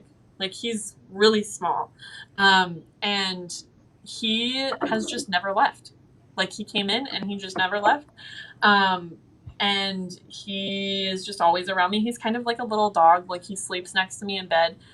There were a couple days last week because when I get like super depressed or super sad, I kind of shut my abilities down just subconsciously. Like, it's not really something I can control. So I didn't see him for a couple days and I was actually really disappointed. I was like, I know he's here, but I can't see him. And one day I woke up and he was just staring at me. He was just like, and I was like, Demille. I was like, oh, I can see you again. And he was like so excited. But he tends to like have zoomies like cats and dogs, so he like zooms around the hotel room. I've had a couple times where I've been on live stream and people will be like, what is that black dot running around the room? And I was like, oh, that's Demille. Like, he just runs around. And he also has come through in spirit boxes. I've had Archangel Gabriel, Archangel Michael, Jesus, Demille, Nikado, which is my alien guide, all come through in spirit box sessions and say hi to audience members and stuff, which is really cool. Demille obviously doesn't talk. He can't say words, but he makes like little sounds. So we heard like a like in the background. And Gabriel has come through a couple times and been his snarky self. So he'll be like, yo guys, what's up? Which is great. It's great. Yeah. So you describe him though as an earth elemental, correct? Yes. Yes. Okay. So yes. Do you have kind of just some information regarding elementals in general? Yeah. So on Earth, because we have the different elements like water, earth, air, fire, things like that, you'll have elementals with each different thing. So for example, when I was a kid, I spent a lot of time in the river by my house, which actually was really gross, but it's fine now because as an adult, I'm still alive. But with the fish, like when I would see the fish swimming in the stream, I would actually see like little lights and little like creatures swimming in the water with the fish. And I always wondered what they were. And I was always just told by fairies that I was hanging out with at the time, because I was really into fairies as a kid, that they were water elementals. And I was like, oh, okay, cool. Like I didn't even question it. With fires, like a lot of times you'll see like little sparks and things like that, and like little tiny lights, and those are elementals. With air, you'll typically see like little, I don't know how to describe them. They almost look like crystals almost that like fly around and are just integrated in the air. So that's air elementals, but earth elementals tend to be more like creatures, like little creatures, and they just help protect Earth. So different things like if someone ends up really harming Earth or like that element with intention of just doing bad things, then that person will get real bad luck. Like it's a way that works. Like a lot of people, even in Ireland, will have legends of like the fairies getting angry at people. And usually it's just earth elementals coming through and being like, heck no, techno, we're going to stop you right there and tell you that's not an okay thing to do. And that person will have bad luck for a while because they just are messing with things that they shouldn't be. Which is also why, like, every time you take something from a graveyard or take something from a park or take something from there, just always say, hey, is it okay if I take this? Like, I want to take this home and treasure it. And usually that will keep you from getting bad luck or anything like that.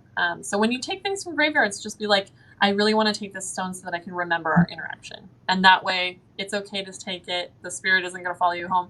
If you just take it, though, don't do that. You're taking things from people's houses, okay? You wouldn't go into a CVS and just take a pen, okay?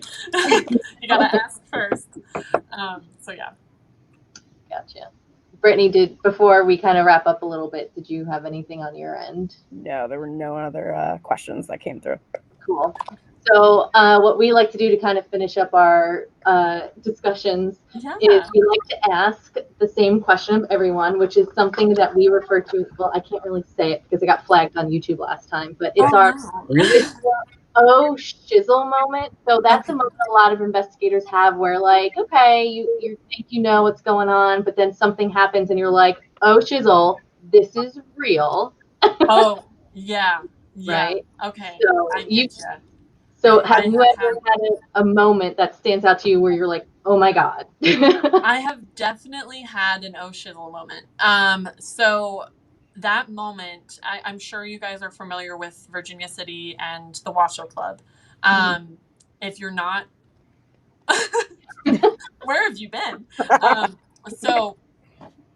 Virginia City was my old stomping grounds. That's where I investigated the most when I lived in Nevada.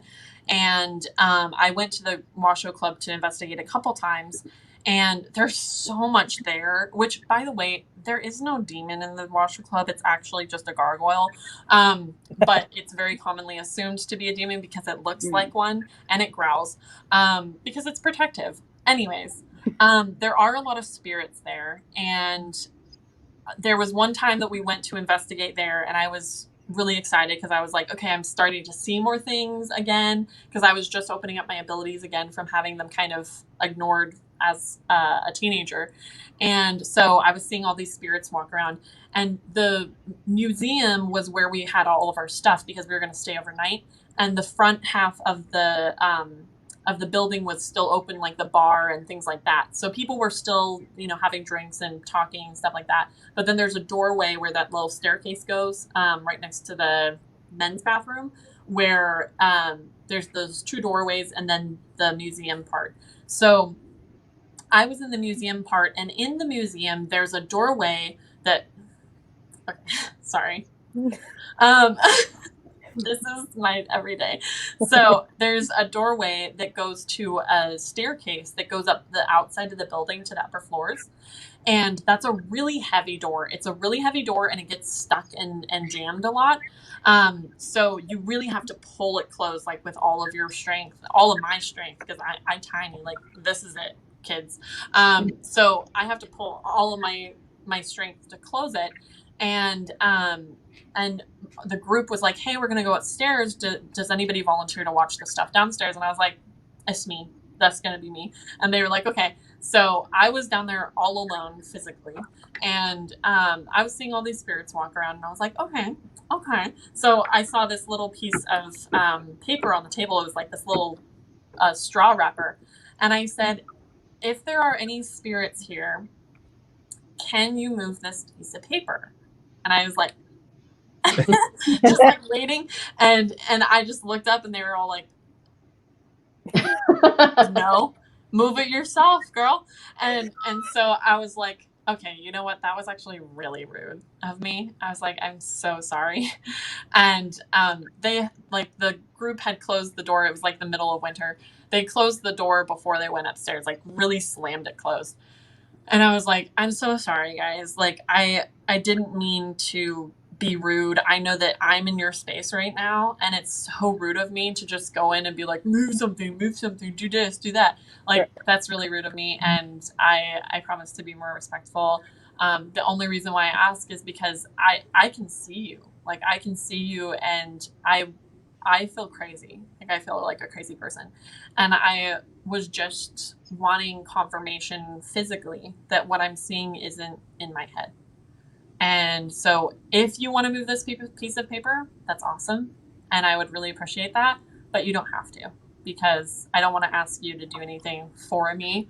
It's for me as well as everybody else. And the door, I shizzle you not, went and just opened up completely. Like a spirit just literally went like this. And I just, like, and so like 2 minutes later, some team members came downstairs and they were like, Ariel, what the heck? Why did you leave the door open? It's cold as heck out there. And I was like, I don't know. And they were like, okay, well, we're going to close it. And I was like, okay. And I for like 30 minutes, I was just like, what the hell just happened? And of course, that's when you pull out your camera and you're like, can you do it again? And of course they didn't. But yeah, it was definitely an oh shizzle moment. I was like, oh shit, I'm not crazy. I'm not crazy. So yeah, and then after that I was like, well, time to tell everybody about my gifts and everything. So yeah, it was pretty crazy. Yeah. That's great. That's great validation. Instead of like the paper, they're like, watch the door open. Yes. And that's another thing is, like, I love that there's things now in our world like spirit boxes and REM pods and things like that that can help us interact with spirit. And there's been times when I've done live streams with spirit boxes and had intelligent conversation with a spirit that I was crossing over. Like, we all heard it on live stream. This girl was lost, and I asked Archangel Azrael to pick her up, and there was a bunch of other spirits in the room. And as she got found, they were like, yeah, she's fine. Like, everybody was giving confirmation. It was really, really cool. It was a really awesome interaction that you just don't really see a lot. But yeah, spirit boxes work. I promise. Yeah. Awesome. And REM pods. Yes.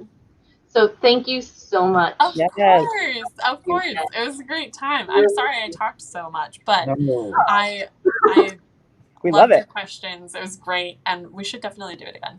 Yes. We'll definitely take you up on that. And for anybody who's still watching, head to Ariel's website and you can sign up for readings or buy some of her merchandise. Also check out her YouTube and TikTok. And she also just launched a podcast, which is amazing. Yes. I just launched a podcast. We're going to deep dive the way that we did in here in the podcast on subjects. So yeah, awesome. It's going to be great. Thank you for taking the time. Everybody, check out our stuff. And yeah, we will definitely be in touch regarding setting up another one. Absolutely. Thank you. Thank you so much, guys. Have a good night. Bye. Have a good one.